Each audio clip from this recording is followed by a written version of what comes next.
Welcome back. Now, one of the key features with Canva for Work is that you can create content with a transparent background. So for example, if we were to choose this format and then we were to choose a specific template, you'll notice there that we have a background. Now, one of the things that we can then do is we can then download this content, and we can go to our left side menu and we'll then click the download link. And then you'll notice here that what we can do with this image is we can tick off this box. That box has the crown around it, which means that it's part of the Canva for Work program. And to do this, we can then use the PNG file in order to download this image with the transparent background. So we'll click download. Canva will then prepare the design.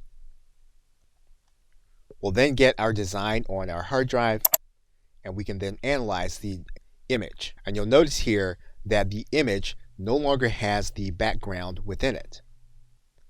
And it's visible when you compare it to this image on our canvas.